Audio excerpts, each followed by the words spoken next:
Hey friends, I'm Kristina Guerrero, former small-town girl with dreams of Hollywood and red carpets and a belief that I could make those dreams come true. So, I did. But life had more in store for me.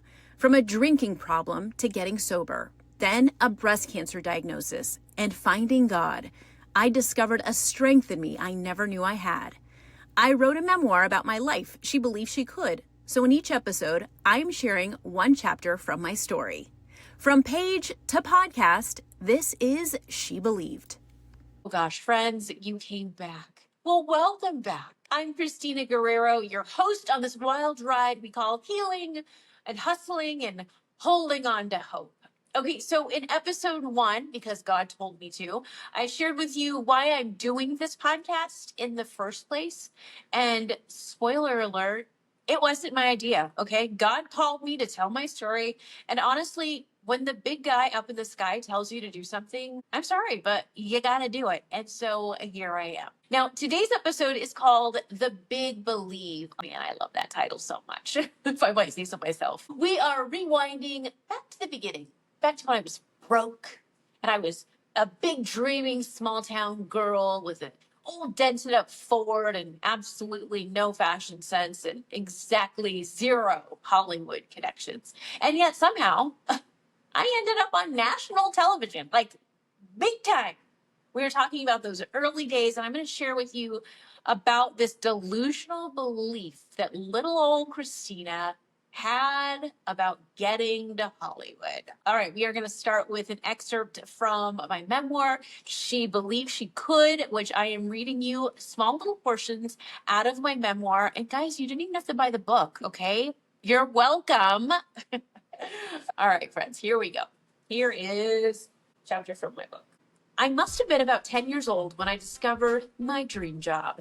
While other kids were watching cartoons, I watched Entertainment Tonight. Mary Hart and John Tesh were at the anchor desk, and Lisa Gibbons was interviewing movie stars.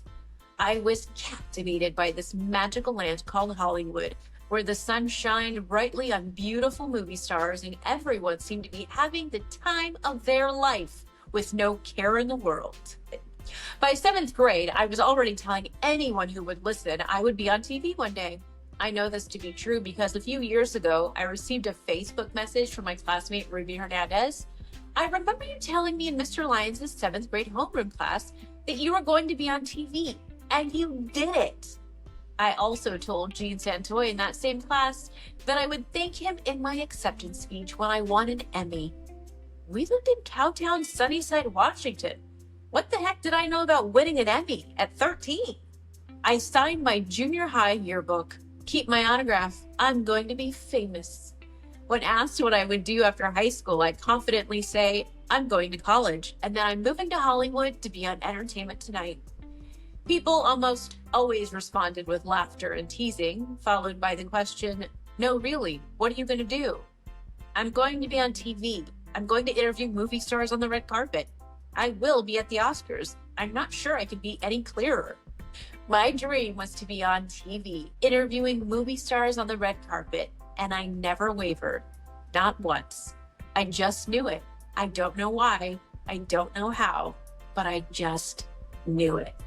When I graduated high school, I left my small town behind and moved 3 hours away to the big city of Seattle to study communications at the University of Washington. There, I learned about, well, honestly, I don't remember what I learned there. But a little over a year later, I dropped out. I recognized that it was a privilege to be accepted to this university, but I couldn't quiet the little voice in my head that sang, California is the place you want to be, so they loaded up the truck and they moved to Beverly Hills, that is, you know, swimming pools, movie stars. Is that the theme song to Beverly Hillbillies? Yes, it is. But like Jed Clampett, I too had ambitions to be around the rich and famous, and I just knew something special awaited me. Besides, Southern California was hogging all the sun, and I craved my own little slice of sunshine, and that's where my aspirations were leading me. It was where I wanted to work, so what was I waiting for? I grabbed a calendar, closed my eyes, and picked a day to pack up and leave. January 11th, 2000. I had only a few months to plan and execute, but there was no going back. I stashed away every paycheck I'd earned from my internship under my mattress and decided not to cash them until I was ready to leave. There would eventually be a little less than $1,000, the most money I'd ever had at one time. Surely enough to move me 2 states away, then feed me, clothe me, and house me, right? Perhaps if I'd known it'd barely get me to San Bernardino, I would have been deterred. But naivete can certainly have its benefits. Even if I knew the truth, it wouldn't have mattered. I was a freight train, determined, eye on the prize. My mind was made up, and I had nothing to lose. Here's a journal entry from January 11th, 2000. I can hardly believe this is all happening. I'm finally leaving for California. Since I decided to go, so many people have tried to discourage me from going. But I know if I let them stop me from going, then I would never know what it was like to make my dreams into a reality. By going, I'm proving to myself that I can do anything I set out to do. The odds were against me, and here I am, a year later, on my way to follow my dreams. Not many people have the guts to follow their dreams. For me, my dreams are all I have to live for. I know what people are thinking. They say I won't make it. They say I'll be back. That may be so, but it won't be because I gave up. I will prove to everyone that I will succeed. There are 2 kinds of people in this world. There are those who let life happen, and there are those extraordinary people who make life happen. I will make it or I'll die trying. The nerve of that young girl. I am in awe of her spunk and confidence. Even when she was discouraged by her family and friends, a voice so clear, strong, and loud spoke these words into her little heart. And while they didn't believe her, she believed every word she said. I love her. I love little Kristina. Oh man, where are you, Kristina? I could use you these days. No, I'm not crying. I'm just so happy for her. I'm just so happy that she dared to dream those big dreams and that the circumstances in and around her life never deterred her from going after it wholeheartedly with so much tenacity. And honestly, I sometimes just want a little bit more of her in my life at 45. I'm just like, what a powerhouse. What a powerhouse she was.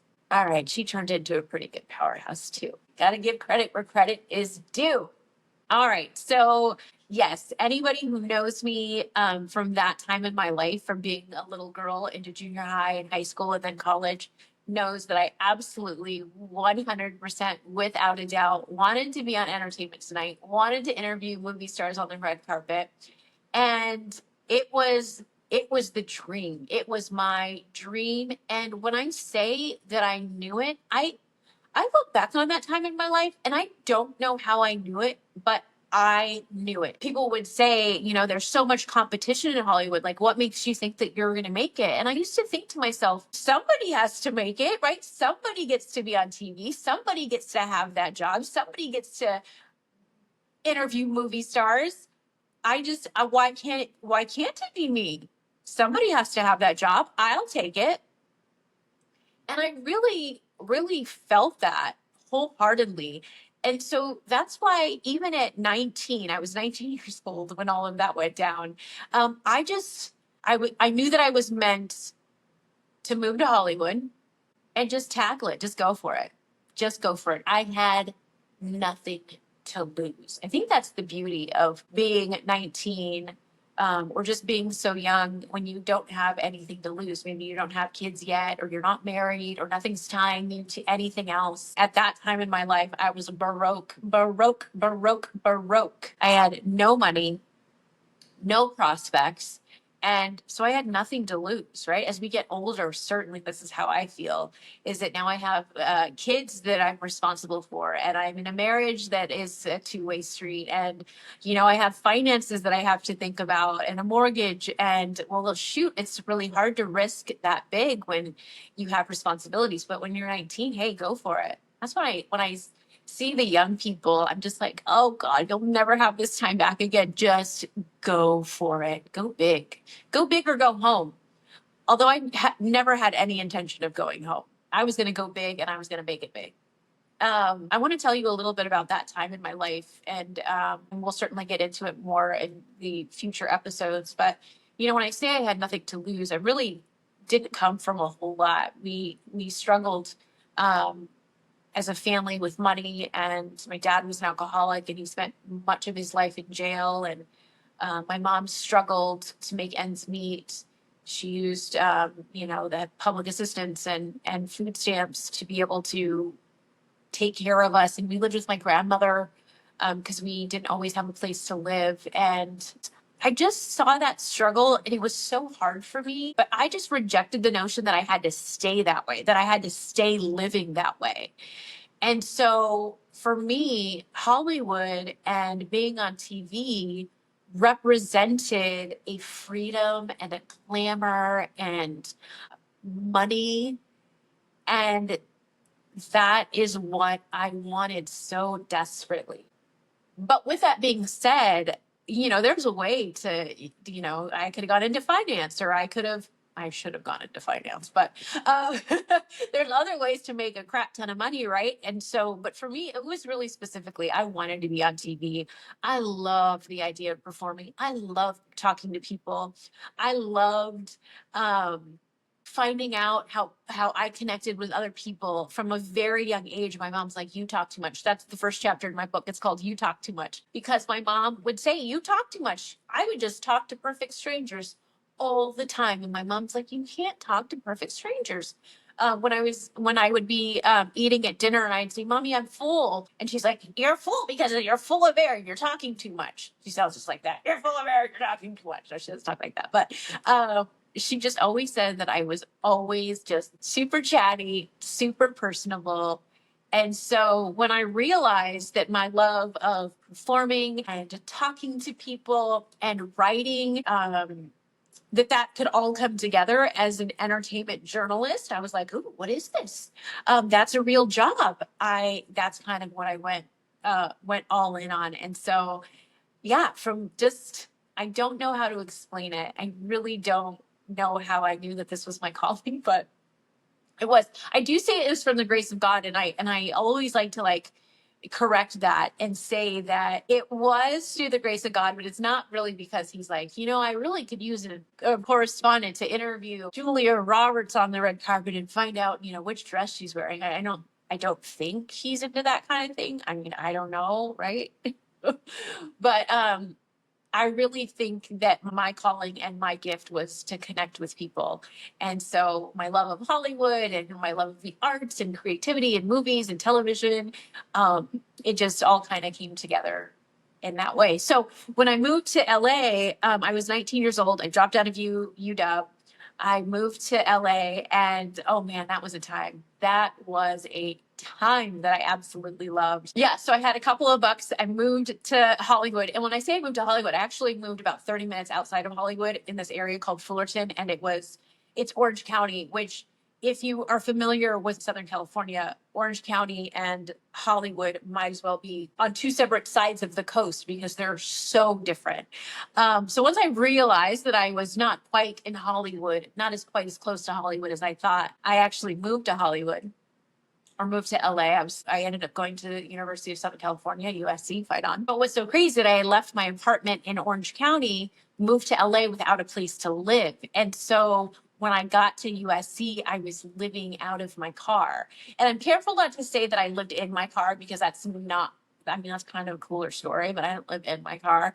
I had a suitcase in my car, and I would just go couch surfing, right? I just go from couch to couch, and I didn't really know anybody. I'd made this new friend. His name was Ian, and what up, Ian? And I would just crash on his couch. I'd call up another friend, like, "Hey, can I crash on your couch?" And I do my homework in my car. But luckily, I eventually did find a place to live. My mom was freaking out. She's like, "What do you mean you don't have a place to live?" I'm like, "It's going to be a great story to tell on late night one day, Mom. I promise. This is like the Hollywood dream." I actually do believe that. I mean, I love a struggle once I've come out the other end. Okay. right? The struggle itself is a little bit tough, but had I made it in LA, like everything fell into place and, there was no struggle. And I mean, what kind of Hollywood story is that? That's boring. And that chapter would have been really, really, really short. So the dream never wavered, right? I studied broadcast journalism at USC. I interned at TV stations. And I just really wanted to learn everything behind the scenes so that when I got in front of the camera, I thought I would, be better for it. And so while I was in college, I worked as an intern at 4 a.m. till noon. Then I'd go to class and then I'd go work at a bar, Yankee Doodles. And that's how I kind of made my money. And I was just hustling. I was hustling. And when I graduated from college in 2003, I was like, okay, well, let's hit the ground running. I need a national TV show. I need to go big. The clock is ticking. So I started going out on some auditions and nothing was really hitting for a couple of reasons. One, I have zero experience. I don't really know anybody. Right? Sometimes it's all about the connections. But also sometimes it's just all very serendipitous. So my friend Ian, who I had just mentioned, I was crashing on his couch here and there. We became really good friends. He was working for a manager as an assistant and he would get these breakdowns. And breakdowns are basically like help wanted. They're like help wanted advertisements, right? Okay. So anyway, Ian's working for this assistant and he gets the breakdown for this new network called CTV, SITV. And it's Yes TV. It's this multicultural network that's just starting up and they're looking for young MTV types. And I'm like, well, I'm a young MTV type. I was like 23 at the time and I'm brown and I'm, multicultural. And so I would be perfect, except for the fact that I have zero on-camera experience. I didn't have an agent. I didn't have any representation. It was just me, myself, and I. And I had these really crappy headshots and this reel that was from college. Just reel basically means like a video of all my work and stuff. And I find out where the casting director is located. And I show up and I'm like, hey, I just, wanted to bring by my stuff for this audition. And she's like, okay. Because now in retrospect, I know you don't just walk in and hand it over like you're applying for a job at McDonald's. No, you have to have an agent to submit it. Kristina Guerrero did not have an agent at the time. Anyway, that didn't deter me. I insisted on speaking to the casting director, and the receptionist told me many times, just leave it in the box. Have your agent call us and just leave it in the box. There was a big, huge box with all these tapes. And I was like, I just feel like if she saw me and met me in person, she would know. Anyway, so what happens? I get a phone call and they say, hey, this is CTV. We would love for you to come and audition. And I'm freaking out. Gosh, I forgot to tell you the craziest part of this audition. Okay, so I go in for my first audition, right? And I'm in my old beater Ford Escape, I think, Ford Escort, right? And it's just beaten up and it's dented, but I came to impress. Like I am looking good. Anyway, I show up to the studios, right? And I go up to the reception desk. And as soon as I walk up to the reception desk, I see the Playboy bunny emblem behind her on the wall. And I walk in and I'm like, shoot, I know what this is. I get it. I have been had. I'm at a Playboy audition and I'm embarrassed and this is not what I came to Hollywood for and I'm embarrassed. And so the lady said, can I help you? And I said, no. Just imagine. No, I'm good. Thank you. And I start to walk away and she's like, hey, are you here for the audition? I said, yeah, no, I thought I was, but this is not what I signed up for. So no, I don't think this is it.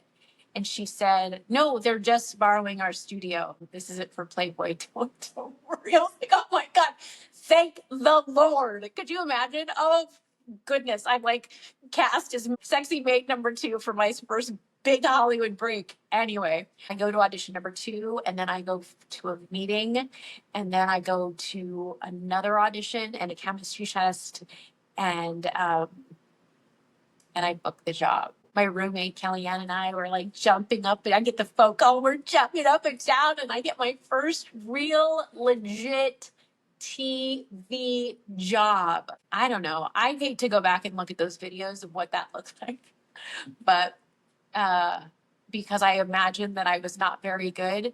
I had raw talent. That's what they call it. I had raw talent. I really hope this is recording properly. Oh gosh, this is recording properly. Anyway, because this is so good. I finally got on a roll.